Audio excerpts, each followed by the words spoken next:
Hello class, a very good morning to all of you. Class 9 physics, we were discussing chapter number 2 and the name of the chapter is force and laws of motion. In this chapter, we have already discussed about the second law of motion and the momentum. Okay, in the series, today we are going to discuss conservation of momentum. Okay, it's a principle that the conservation of momentum. Okay, in this principle we will learn that the momentum of every body is conserved.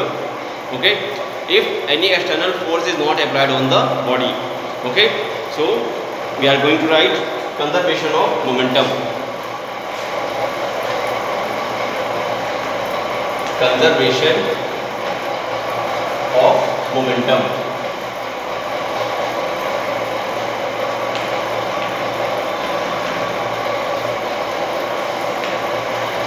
Conservation में होता है safe करके रखना, यानी कि संरक्षित करके रखना, यानी कि सेफ रखना, राइट है, सुरक्षित करके रखना। क्या चीज?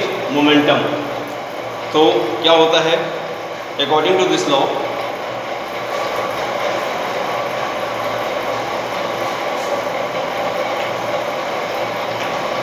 according to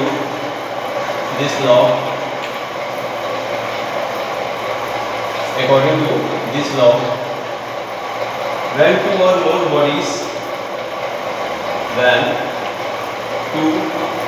or more bodies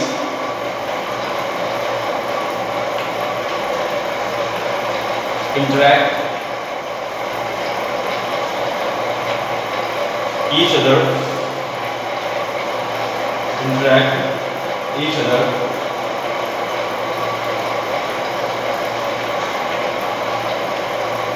comma, their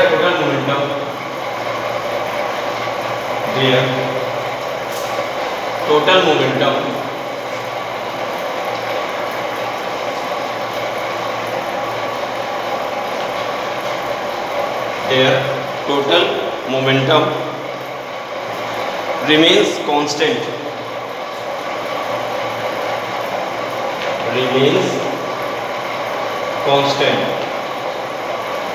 या कंजर्व,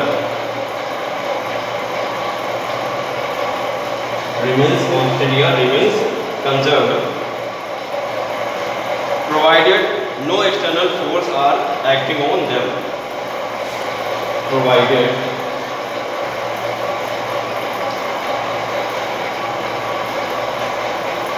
no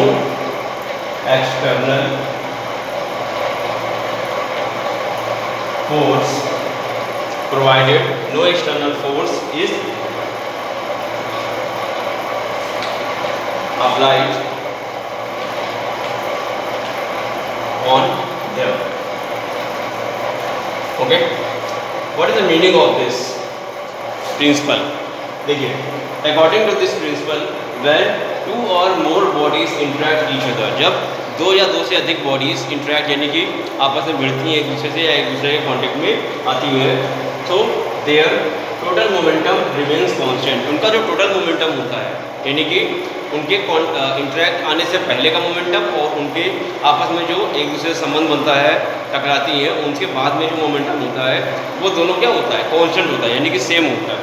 ठीक, दोनों मोमेंटम क्या होगा? सेम होगा, बस provided no external force is applied on them, उन पे कोई एक्सटर्नल फोर्स काम ना कर रहा हो। ठीक है, ये कंडीशन है कि that any external force is not applied on them, right. कैसे इसको समझेंगे और आगे समझेंगे इसको। Suppose that there are two bodies,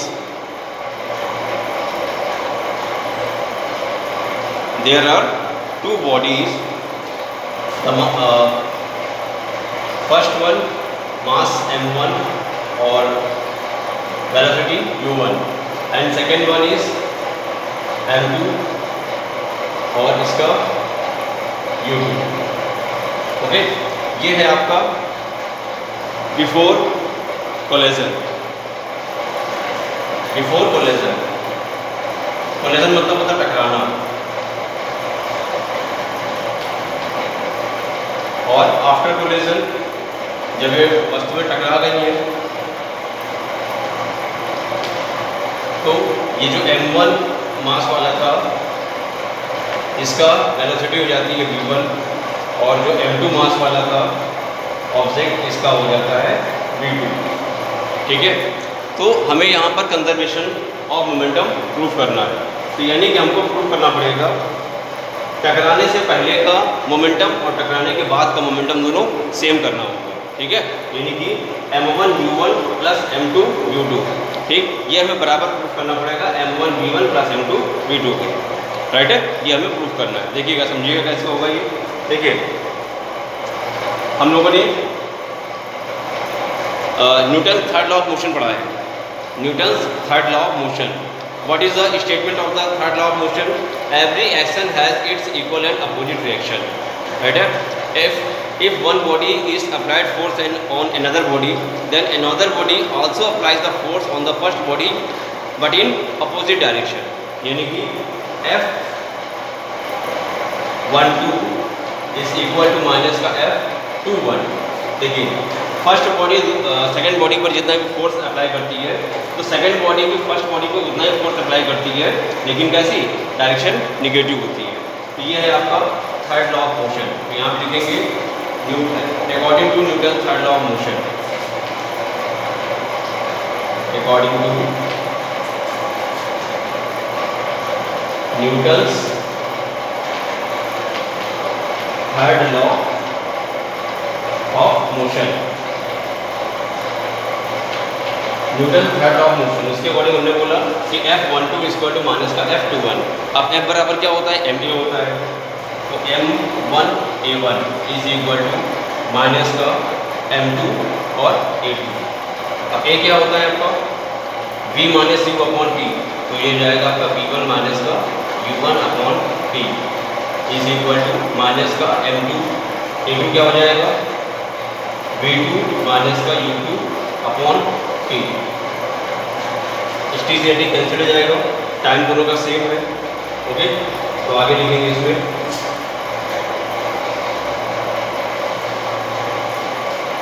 देखिए मल्टीप्लाई कराएंगे इसको, तो हो जाएगा m1 v1 माइनस का m2 m1 u1 is equal to minus का m2 v2, और ये माइनस माइनस क्या हो जाएगा? प्लस का m2 u2। ठीक, इस माइनस का नंबर पूरा इधर ले आइए और इस माइनस वाले को उधर लेकर कर लीजिए, तो आएगा आपका m1 v1 प्लस का m2 v2 is equal to, ये माइनस के इधर आएगा तो m1 u1 प्लस का m2 u2। ठीक, इसको पहले कर लीजिए, इसको बाद में कर लीजिए, तो ये हो जाएगा m1 v1 plus m2 u2 is equal to m1 v1 plus m2 v2। Right है, तो देखिए प्रूव हो गया आपका। ये क्या चीज़ है? m1 u1 plus m2 u2, ये आपका मोमेंटम है बिफोर कोलिजन। ठीक है, यानी कि टकराने से पहले का मोमेंटम। ठीक, और m1 v1 plus m2 v2 क्या चीज़ है? कि दो ऑब्जेक्ट्स को टकराने के बाद का कोलिजन। राइट है, m1 v1 plus m2 v2। ठीक, तो लिखेंगे before collision momentum of before collision और is equal to momentum of after collision. Collision means होता है टकराना।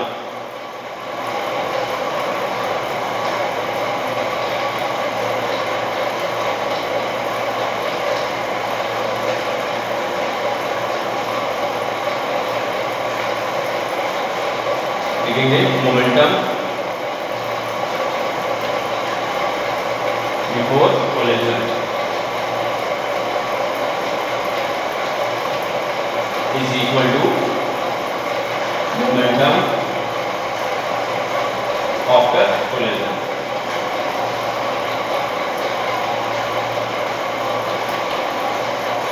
ओके, बिफोर कोलिजन का मोमेंटम और आफ्टर कोलिजन मोमेंटम दोनों क्या होता है?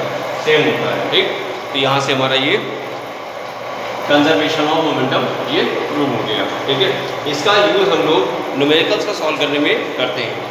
ठीक है, न्यूमेरिकल को सॉल्व करने में इसका यूज़ किया जाता है। ठीक, देखिए, और इसका और भी बहुत सारी जगह पे यूज़ है कि जैसे हम लोग फायर करते हैं बंदूक से, ठीक है। तो फायर करने में जितनी स्पीड से गोली आगे निकलती है उतनी स्पीड से बंदूक पीछे की ओर भागती है, ठीक। तो यहाँ पर टोटल जो कंजर्वेशन होता है वो क्या होता है, सेम होता है। यहाँ पर थर्ड लॉ ऑफ मोशन काम करता है, जितनी तेज़ी से बंदूक की गोली आगे की ओर निकलती है उतनी तेज़ी से बंदूक पीछे की ओर झटका खाती है, ठीक है। और बहुत सारी जगह पर जैसे रॉकेट को ऊपर जाने में, ठीक, जितनी तेज़ी से गैसेज नीचे की ओर प्रेशर मारती हैं, नीचे की ओर निकलती हैं, उतनी तेज़ी से रॉकेट ऊपर की ओर जाता है, ठीक। तो ऐसी ऐसी जगह पर कंजर्वेशन ऑफ मोमेंटम यूज़ किया जाता है, ठीक है। चलिए, that is enough for today video. Thank you for watching this video.